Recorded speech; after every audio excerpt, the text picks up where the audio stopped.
Ladies and gentlemen, this is Frank Donga. You are already listening to Boom Radio. Just leave the dial there. Settle down. Listen to it. Open your ear. Don't touch it now. Boom Radio. Live and direct. Frank Donga in the building.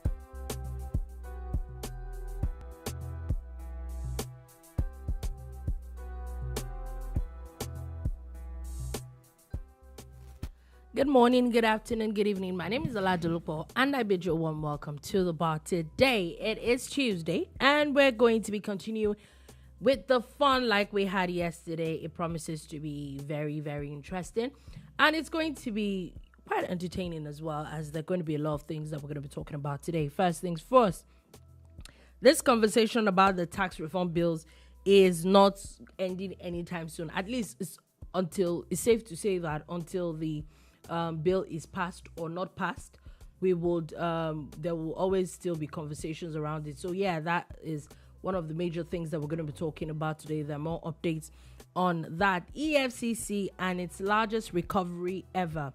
On that particular one, there seems to be a lot of speculations on who owns it, who doesn't own it, why is EFCC hiding the identity of the owner, and all that.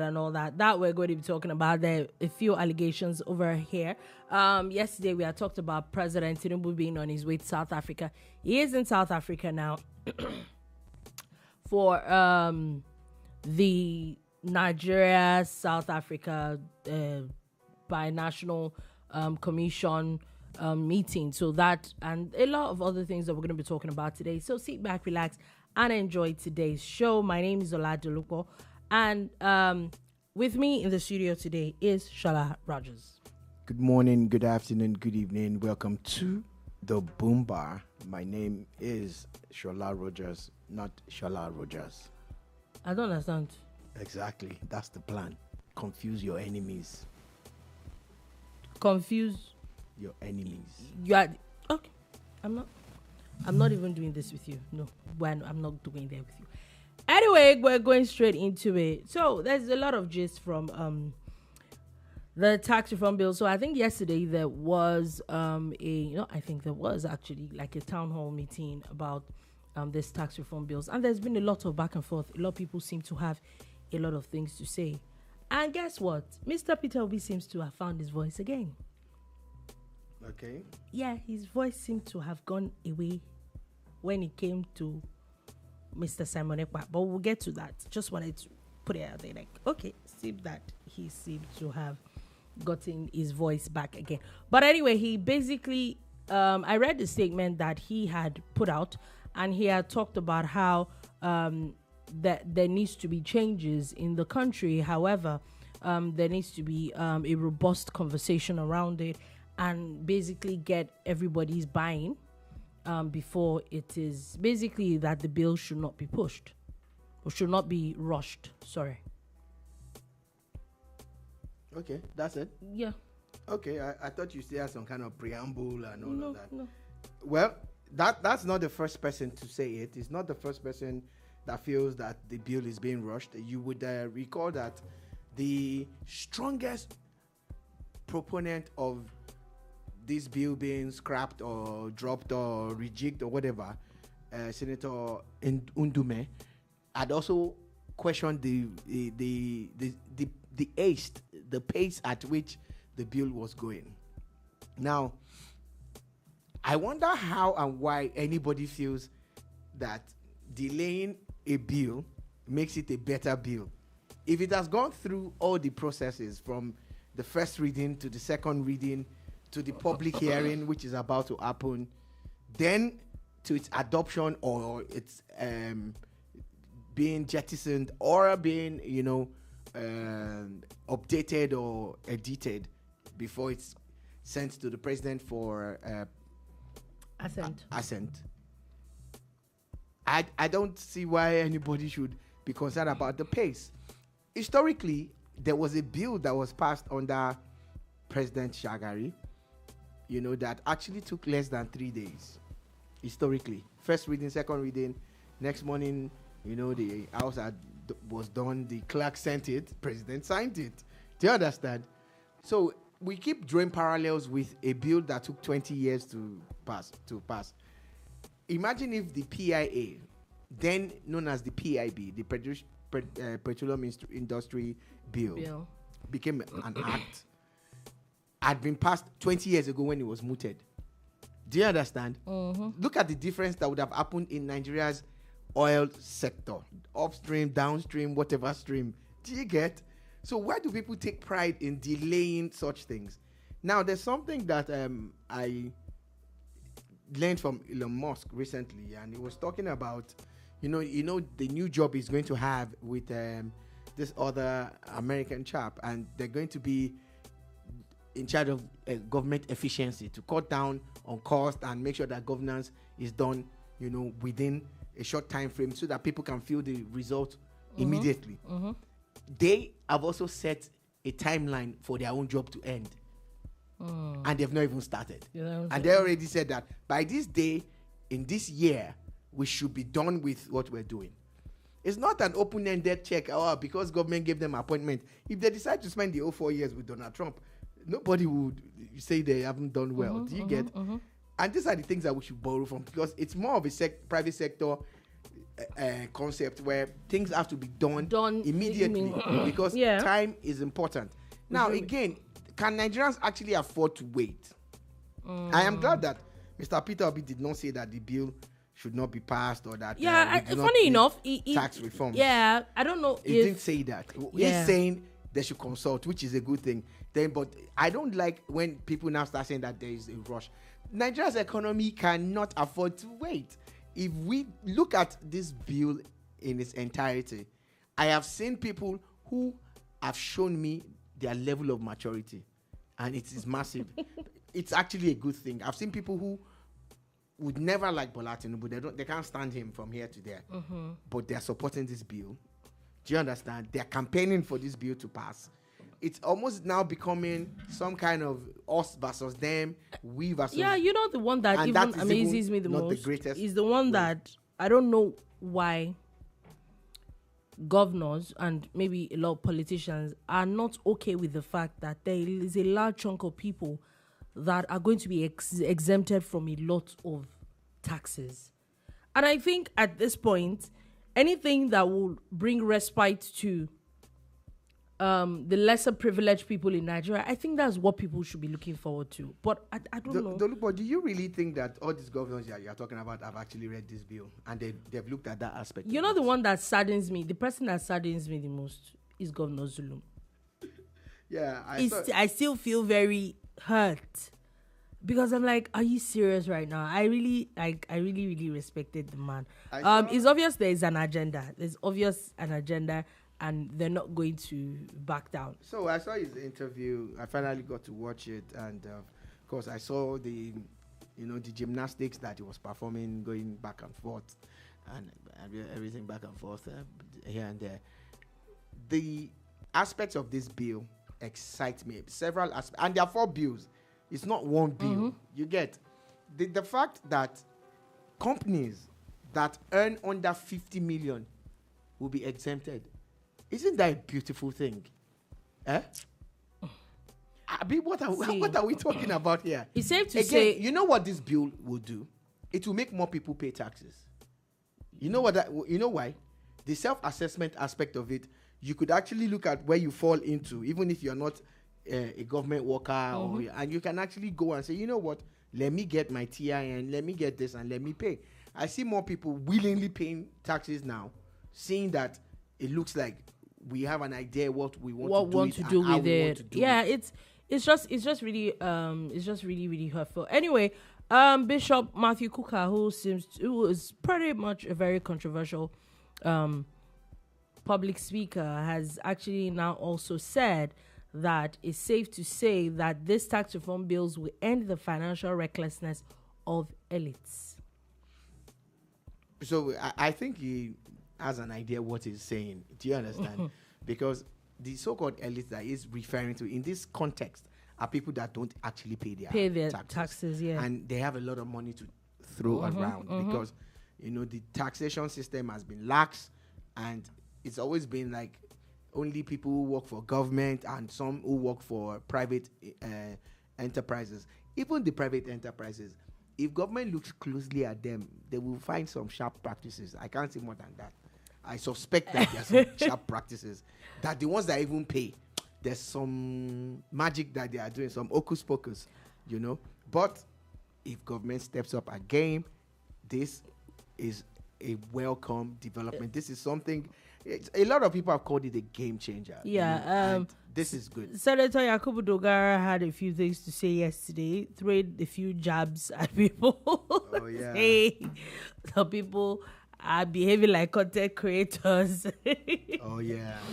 Anyway, still talking about the tax bill. Anyway, some youths of the North have now staged a protest, and this is in support of the Deputy Senate President Barau Jibril. So apparently there's been a lot of attack on the Deputy Senate President because he was really against a lot of things that Senator Alin Dume had said, and it seems to be like for the bill actually, and since it looks like is the large part of people against this bill are the people from the North, there seems to be a lot of critics against him, but these youths decided to come out to show their solidarity towards the Deputy Senate President with placards saying that Senator Barau is Saldana of their era. Senator Barau is the new leader of the North. They should stop attacking Senator Barau. Leave Senator Barau alone. Senator Barau, the pro-masses lawmaker. Now, and I want to ask some of these things. Is it that some people just wake up? Or it's just a question, though. Is it that some of these things are actually, like, planned and some people, they are sponsored? Or some people just wake up and just, we're going to...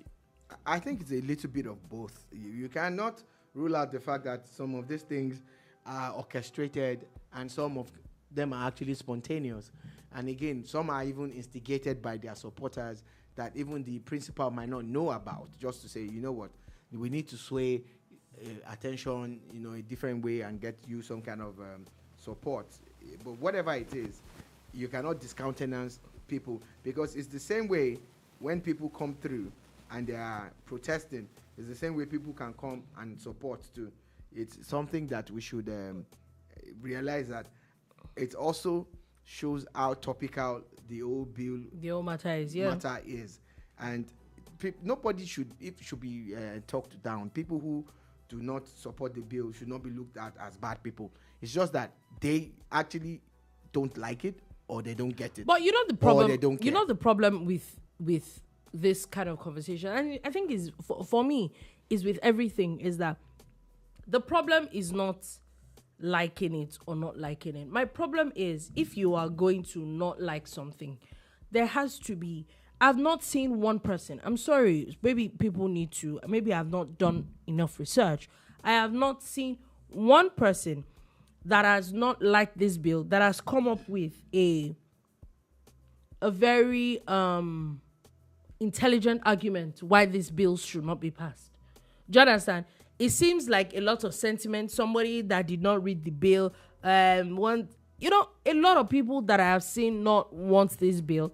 My question is, I've not seen one constructive criticism or one superior argument why this bill should not be passed or these bills should not be passed. That's why I'm saying, can we have those conversations? Governor Zulum, in his interview, was referring to his discussion with the governor of Lagos, whom he claims that told him that Lagos would lose the most from this bill. Yeah. And Governor Zulum, in the same vein, in the same interview, is saying Lagos is going to gain everything. Make it make sense. Now, the bill is not just about VAT. It's about tax generation, tax administration, and all of that. Tax exemptions, tax forgiveness, and all of that. Again, look at the VAT aspect of things, where Lagos, that is already in court, trying to claim all the VAT with Rivers State, will now be on the losing end if they pull their case out of court.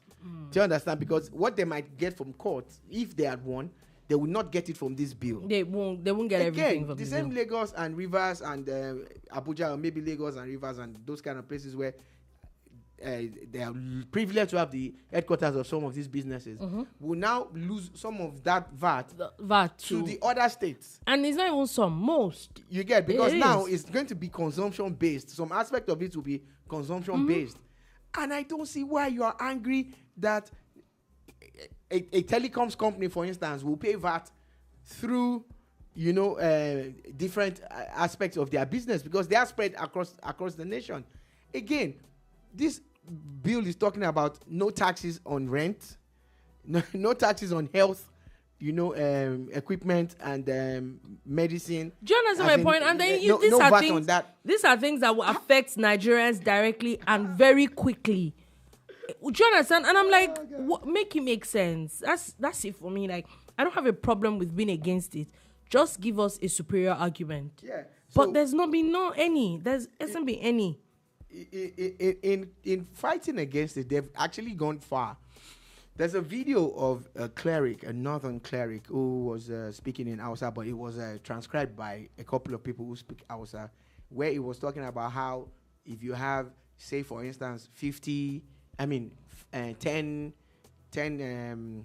bowls of rice. Yeah, I think I saw that. That the government will take 10, and if you have 100, they will take 10 away from you and all of that. And the guy was speaking boldly, like he knew what he was saying. And it's just all lies and propaganda.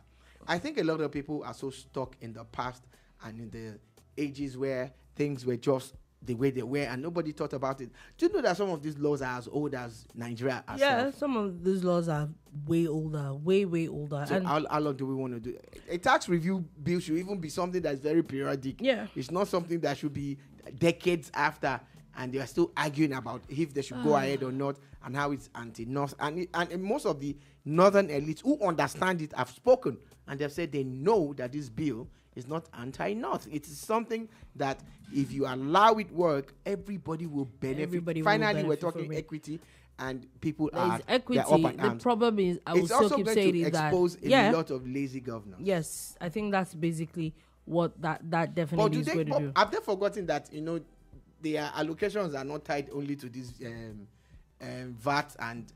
But the issue is, I think the problem is that they know, because how much VAT do they really bring in? And it's whatever, especially in the north, they get 4, 5, 6 times much more than what they generate as taxes. So one of the panelists, shout out to Channels TV for organizing that town hall meeting yesterday.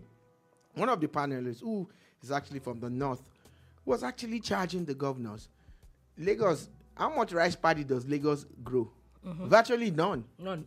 But they have the largest rice mill in sub-Saharan Africa.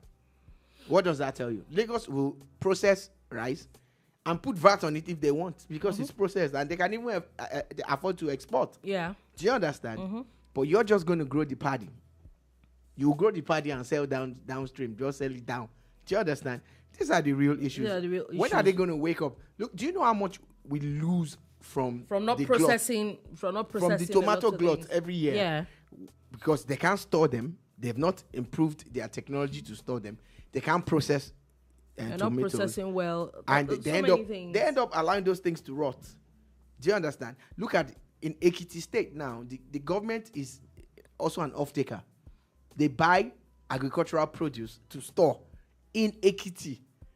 Do you see how much farming? Ekiti has ramped up their farming, but can you compare it to most of the northern states? No, you can't. You really can't. Another person made a point that I really took to heart. He said some of these people are governing states that are bigger than some countries. Yeah. And those countries are actually taking care of themselves. Taking themselves, so what exactly? You have the land mass, you have the population, you have the mineral resources, you have the manpower. Do you understand? What exactly is your problem? If you really care about governance, this is the time for you to step up. Look at the rate at which local government chairmen have stepped up in Lagos. They've gone AWire with positive development all over the place. And that's the only way development can make sense, when everybody does their part.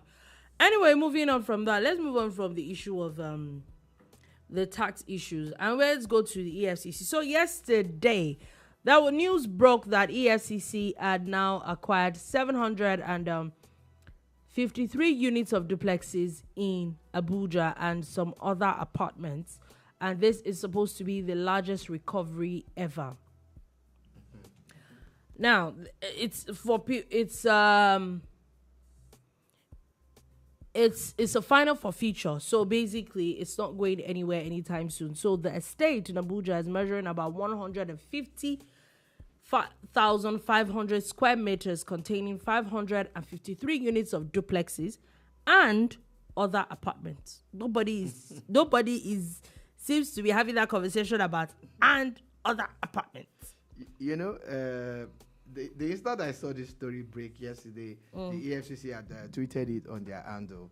A lot of emotions ran through my mind. A lot of things just started running through my head. I'm like, wait. Please, when does weekend? There's no need. Please, can you just slap federal government? Just wait for 1 second and ponder upon this. How many governors have been able to achieve this much housing since they became governors?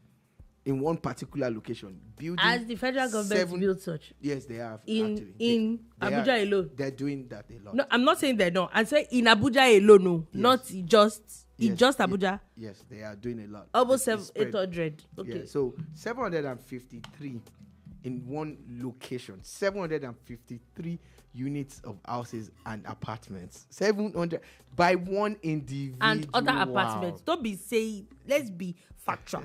And other apartments. One individual has been able to amass so much wealth. You know, again, we've heard of stories where people forfeit one house, 2 houses. The other man that's arrested in the UK, I think he forfeited over 10 houses spread across different parts of the world. We've heard of those stories. But 750, please picture it and wonder where did he steal the money from? It's not allegedly, because the house has now been acquired by the EFCC. Where did he steal the money from? How long was he able to get approval for building all those houses? Where is the proof of funds? As in, there's a lot of things. There's a lot of questions about it. However, that had to be addressed. Other than the fact that this has happened, a lot of people have now come for the EFCC. You think that it should be congratulating them, yeah? But no. A lot of people have been accusing the FCC of withholding information. They're saying that why is the identity of the person not revealed? On the same vein, now, former presidential candidate Omoyele Sowore has now come out categorically and said that from the grapevine that this apartment belonged. Okay, they no longer belong to him. Alleged that this apartment belonged to Mr. Godwin Emefiele. I know these people they're trying to rile me up. If you think about it, with that kind of space, like you said, all the approvals and all that, probably a CBN governor will be able to pull that off easily. Let's do some jokes and plays here. Yeah. Let's assume the 753 units.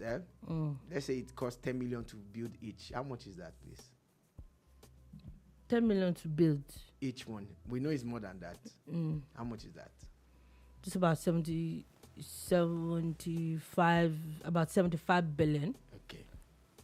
Okay. Now, when you hear those kind of figures, how many people come to mind? How many people have that kind of money? How many billionaires in Nigeria? Look, let's be honest, it's actually believable. They said it once, and let's now agree. The richest Nigerian unofficially is that man, that alleged owner. But you people are still making a mistake. 753 duplexes and other apartments. Thanks. Let's be factual.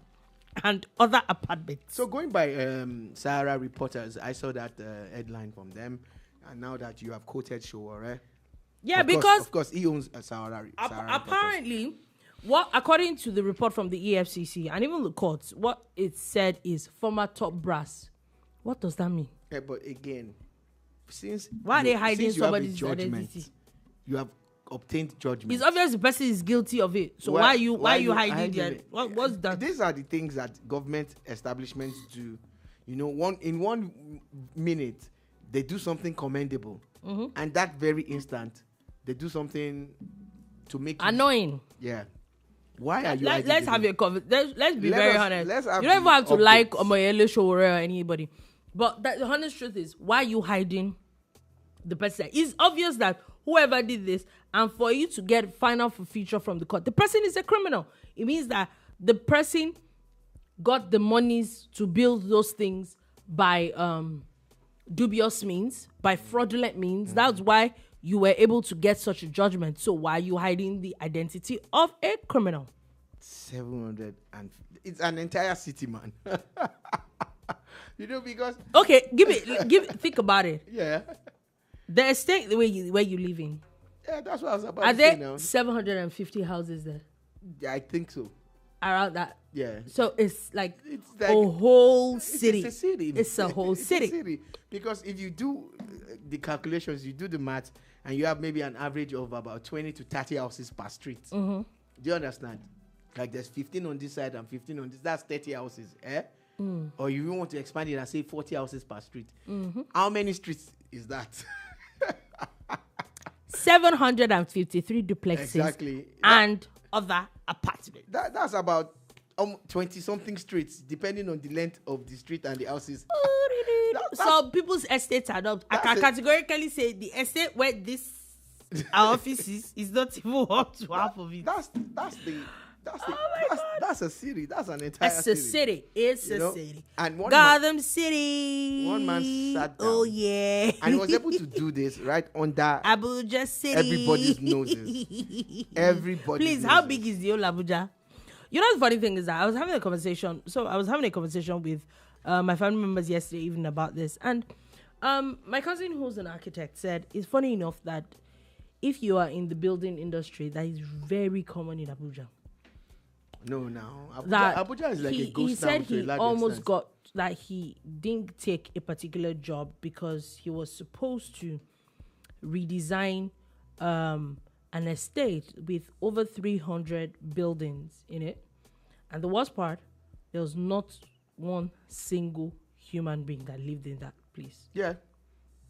Look, even the ones that are not as many as 300, there's no way you drive through certain parts of Abuja and you not find empty houses. You know that allegation that a lot of people who steal money would use real estate to hide their money. And it's a good store of value. See this one now. You know that real estate in Nigeria never goes down? Yeah. Have you ever heard of it before? Even when there was a global recession and the price of housing was going down, Nigeria, it was going up. How now? So that's the incentive for them to take money to Abuja for storage in their concrete banks, and it's just ridiculous. It really doesn't help anybody. But the EFCC and ICPC should also they should be more transparent. As much as we want to commend them for this large haul, what were they watching when this person was able to pull up this ice? Exactly. It's also when you actually think about right it, under your noses. But when you actually think about it, when you think about it, the EFCC chairman that was there before, when someone like if it was Emefiele, remember that the man too was arrested and do you get? That's what we're saying now. It's just like the guy in Equatorial Guinea. Please, it's supposed to be. Oh my God! Anti-theft police chief, and he's the one that was caught. He was stealing all sorts of things. Lord! So look, the thing is that I want to commend them, but I also want to give them a bit of a knock to say, how did this happen under your noses? So where they do small business, there's a certain amount of money that would hit. Yeah, Bakam. They will tell you. They lock it. So, but is it that you guys look the other way? I'm just asking. I'm asking for a friend. Is it that you guys look the other way when you hear about this massive movement of... Because he had to pay the contractors one way now. But another way to pay that they won't be able to track is Forex. Okay, how did you go? If he pays them in dollars, they will just be selling to the bureau de Okay, change sure. now and be getting naira. So that money will not pass through the bank. That's another way that they could have done it. I'm not teaching you criminality. I'm just thinking out loud. I'm not like Dolupo. Wow. Dolupo is a criminal-minded person. She's the one that handles our criminal matters. I don't know what he's talking about. I honestly. But there are have several no videos idea. to that effect. I do not know what he's talking about. Anyway, we're moving on quickly from that. And then there's a bit of update from a senator talking about Simon Ekpa. So Simon Ekpa, we spoke about it yesterday, and Mr. Simon Ekpa is not getting bail anytime soon. The Finnish authorities have said that his case is not bailable. So we'll definitely be on top of that. However, Senator Orji Kalu had said that he had gotten numerous threats from Simon Ekpa because he refused to support Biafra. And he said that it takes, according to him, like it takes a lot to be able to stand up to criminality, basically saying that the whole concept of Biafra or IPOB is criminality, and that he was going to, he said he was calling and threatening him because he did not support Biafra. He said he left him to his conscience. According to him, he must be a strong leader to condemn crime and an eradicated crime. No governor should tolerate any type of crime in his state. You know why you would agree with Senator Orji? That's Orji Uzo Kalu, right? Mm-hmm. A lot of top Igbo politicians have not said anything till now. Yeah. They have been mute about it. Very mute. So for people like him or the people of someone like the governor of Enugu, you know, I think he spoke, on the matter. I said they have proof in case the Finnish authorities need proof. I'm looking for proof. There's a governor from the east. I think it's the governor of Anambra. No, governor of Enugu. I think so. So if you look at it, a lot of people will not talk because some of them are in support of what IPOB is. Yeah, doing. I think so. And I think so. Some of them are just afraid.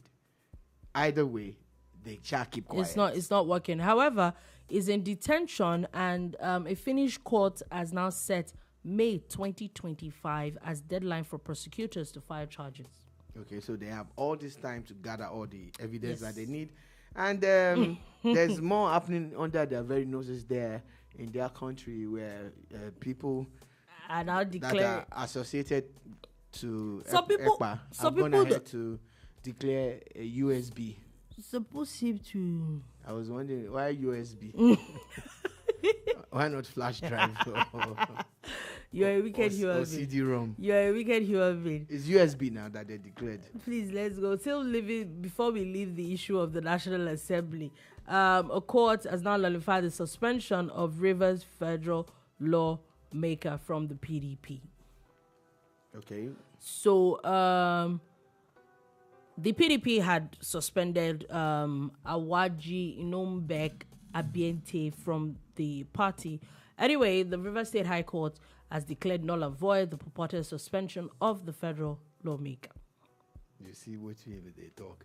Party that needs to pull everybody together and try and gather their resources ahead of the next elections. The day they suspend people. Yeah, you wicked. Yeah. Suspend, yeah. You better go and learn how to play politics. The so-called biggest party in Africa, including right before our very eyes. Anyway, giving us no opposition whatsoever. None because whatsoever. Nigeria needs that opposition. And remember, as a Nigerian, I'm not even I sure. want a thriving opposition. I'm not even sure we spoke about it. I remember it was a comment, I think it was last week. I can't remember who had put it there, that someone was talking about how it's safe to say that PDP is looking like as if they will just be fighting for governorship elections and all that. And the way it's looking, that's the way it's looking at this point, because I don't know what exactly they're doing. But before we leave the Nigerian, National Assembly, this just came out. The Senate has officially confirmed the appointment of Oliade as the Chief of Army Staff. So he's now the substantive Chief of Army Staff. Congratulations to him. Now let's go. There's a lot of gist from governors. First things first. One is Governor Okpeholo is in the news a lot. He has given Local government chairman 48 hours to submit account statements. Should be within his purview. I hope As so. the governor of the state, it should be something that he can. They need to do. So we'll see where all that is going to. But before we leave Edo State as well, the governor has now sworn in 3 judges that former Governor Obaseki refused to. But does swear anybody know why he refused to swear them in? He might have some valid reasons though, because not be everything be politics. I know that he might have valid reasons, but I remember that conversation well. But the NJC had already passed them, so he was just supposed to swear them in. Maybe they didn't have space in the. If the NJC had already in the venue of the swearing in, they couldn't accommodate 3 judges at once. Maybe. So like this is 11 months after the NJC had recommended for all these people to be sworn in. Now, at times you need almost 12 months to clear out the venue for the swearing. You are in. looking for trouble. Anyway, we're going all the way to Ebonyi State. The Ebonyi governor seems to be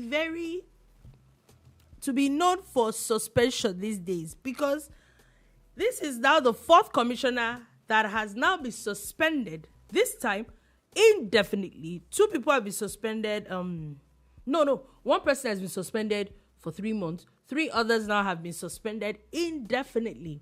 Now, the commissioner for local government and chieftaincy title and chieftaincy matters has been suspended indefinitely from Monday with immediate effect. It was gathered that the commissioner failed in his duties to effectively carry out an assignment given to him by the governor on issues concerning the payment of local government pension by a council chairman in the state. So you do anyhow, you see anyhow. I like what Governor Nwifuru, right? Yeah, Nwifuru. Yeah, Nwifuru. I like what he is doing in Ebonyi. He's keeping them on their toes, because there's this complacency that comes with appointments, and some people don't even do nothing for 4 years. They're just there collecting extra code and carrying police escort up and down, oppressing all the young men like us in the area, Okay. You sound oppressed. Who is oppressing you? That was a long time ago. Okay. But it wasn't me. How somebody had oppressed you before with their siren. You'll be feeling like because they gave you appointment. Oh yeah, now you have been suspended now. You sound pained. Yeah. Who is pained inside me and them? Anyway, it looks like the Ebonyi governor is not shout having. Out to the governor, and I hope he doesn't have to do this again, because it's also a poor reflection on the type of people that he has put in his government. It does. It actually does. Now moving on from that and going all the way to Borno State again, the governor of Borno State, Babagana Zulum, on this side seems to be good news, and is set to construct an intra-city rail network to connect Maiduguri and its environs. If this is done, it will be the very first of its type in the whole of the north. Again, over and over again, we've talked about the giant strides of Governor Zulum before he dabbled into things that he doesn't understand. Probably. Oh God. Or allegedly. But when it comes to infrastructural development, when it comes to welfare, you would give him, the thumbs up. He's that kind of guy. He's done a whole lot. The man that said he was going to shut down the IDP camps, and he did. And not only did he shut it down, he provided permanent housing for a lot of people, and also empowered them with funds and everything. He's done a whole lot when it comes to welfare, social welfare and all of that of his people. And this is another very good thing. I digress just to support Governor Zulum. Lagos is talking about generating 4,000 megawatts of power. And they want to do it in conjunction with the private sector. There are 36 states in Nigeria. If every state generates half of what Lagos is going to generate, which is 2,000 megawatts, multiply 2 by 35. That gives you what? 70. The whole country, as we speak, we're sharing about 6,000 megawatts. So exponentially, these things can grow over a period of 1 to 2 years.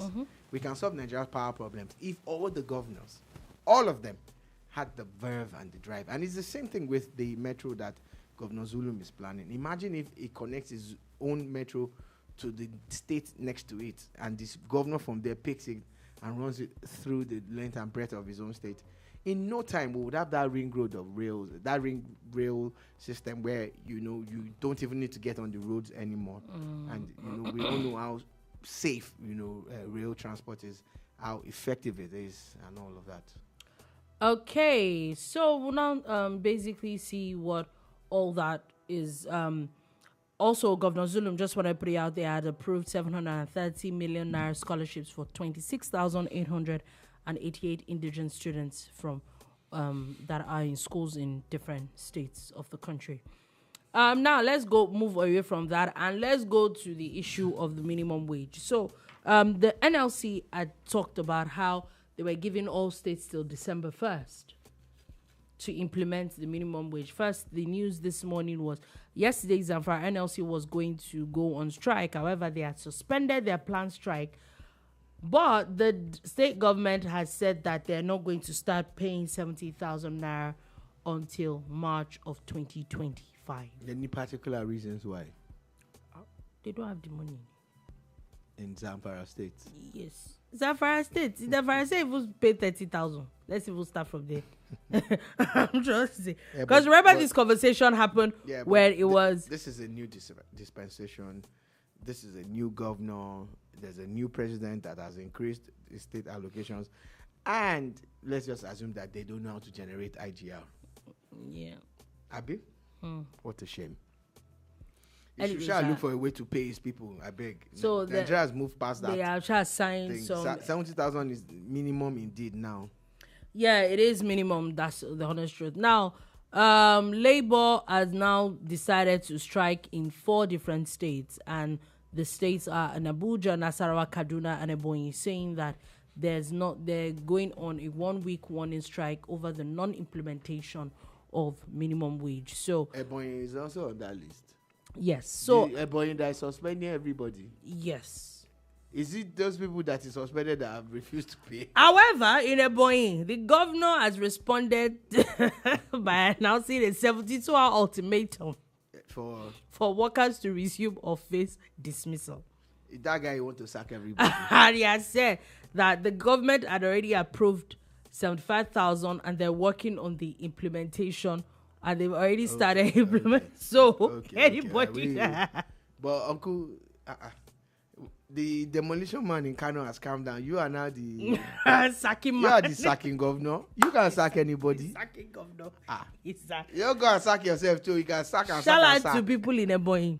You people can if he can sack, you can be sacked. Oh, okay.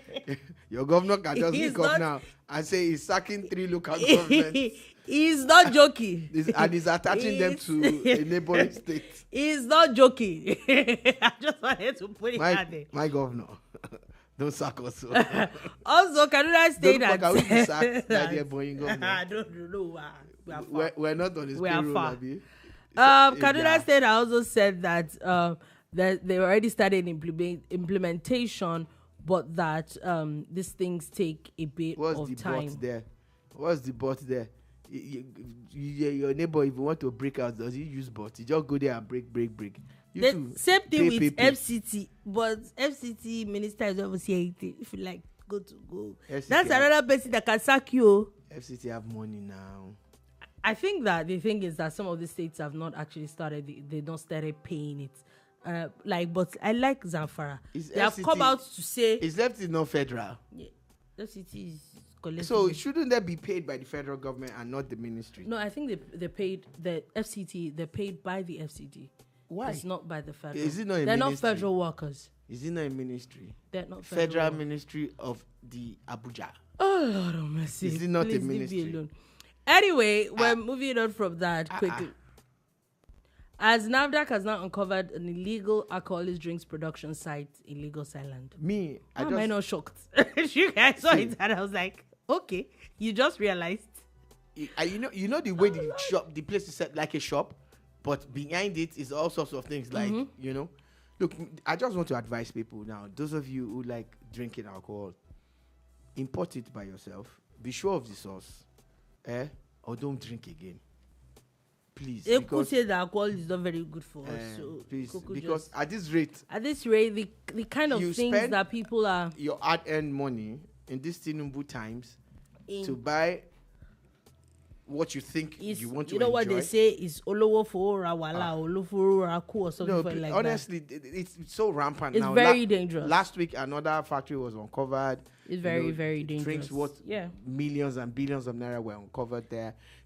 2 weeks ago, at the Aspamda market, another fake factory was I was not even uncovered. shocked. I will not even lie. I was not even shocked when I heard for me, this. I don't even want to look at who owns it, who doesn't. I'm just advising the people who actually buy drinks. Please, let's be careful. Be sure of the source of your drinks. Be sure of where you're buying from, or import them by yourself, or don't drink at all. No, Kuku don't drink at all. Or you can look for a local brand that is actually very good. I can recommend one if you slide into the DM. It's very authentic. Okay. If I mention it now, they will say it's free advert, and moving on. They can go and pick it up and start adulterating it too.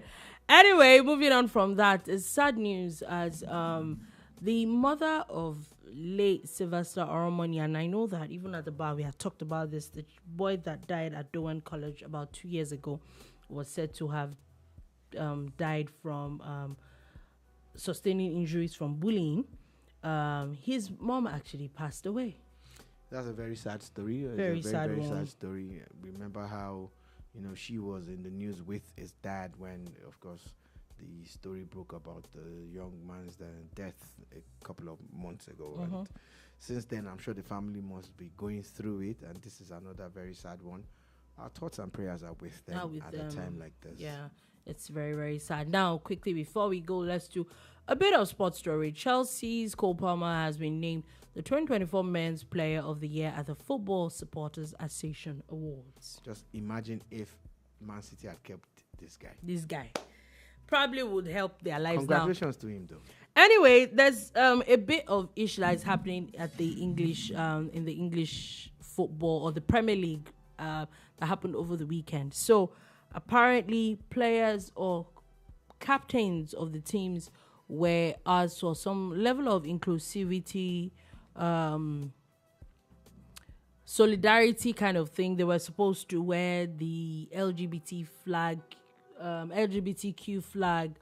armband as captain bands.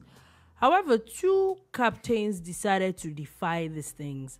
One had refused to wear his. Another one wrote, "I love Jesus" on his own. Yeah. You see, look, I've said it a million times here. Why do we put sex? You understand? Why is it a conversation? On the front corner. Why is it a conversation? The world has moved past the stage where gay people need all of this. Everybody knows them. A lot of countries allow gay people to get married. Not even in a country like England. It's not hidden in those places. So I don't understand why you now need to force people to show solidarity. It's sex that we're talking about here. It's not any other right than sex. The right for this person to be with this person. Personally, for me, go and get your gay, lesbian or lesbian. Just do anything you want. It's your life. It's your body. Do you understand? But you don't have to force people to support. They've not come against it, have they? So why do they have to support it? I think it's time that all these sports associations stop this thing. Didn't a player come out openly the other day? What happened to him? Nothing. Yeah, do you understand? It's interesting where it's now time that one of these players is Muslim and he's saying that his religion does not accept it. Another one who is a devout Christian decided to write it on the armband and they want to sanction him for it. They want to, however, because Ipswich Ipswich had actually also put out the statement that as much as they're okay with the thing, that they also want to they're also standing by their captain because it is his right to, people should not be forced. But so because of that, now they're finding it very difficult to sanction the one that wrote "I love Jesus" on his armband as well. So it looks like nobody might be getting sanctioned after all. I honestly, Dolupo, I honestly don't see gay rights as a big deal anymore. It's something that even the churches have accepted them in Europe, and in America. So where exactly is the oppression coming from? Why are we having this conversation? We now need to force people to support. Don't force people to support now.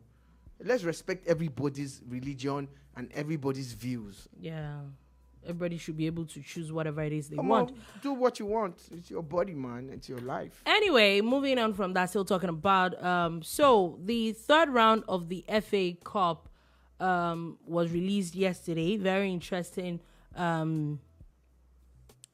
draws. One of the very interesting ones that we see, maybe, and this is still going to be played next year anyway, but we're seeing Newcastle and Bromley. Yeah. There are a lot of teams that a lot of people don't even know. There's Leeds United and Harrogate Town. There's Tamworth and Tottenham. I think the Premier League, a lot of Premier League clubs probably have it easy, but you never can say it's football. There's Leyton Orient and Derby County. There's Manchester City and Salford City. Two cities. A tale of two cities. There's Nottingham Forest and Luton Town. Did you ever read that book, A Tale of Two Cities? Yeah, I think I know that book. There's Fulham and Watford. That will be interesting to watch. There's Southampton and Swansea. There's Sheffield United and Cardiff City. There's Ipswich and Bristol Rovers. Brentford and Plymouth Argyle.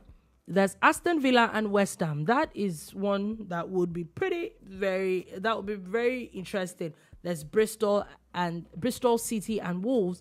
Now, the one that is on everybody's lips is Arsenal and Manchester United. Yeah, it's going to be a cracker. These guys will usually meet in the semi-finals or the finals or whatever.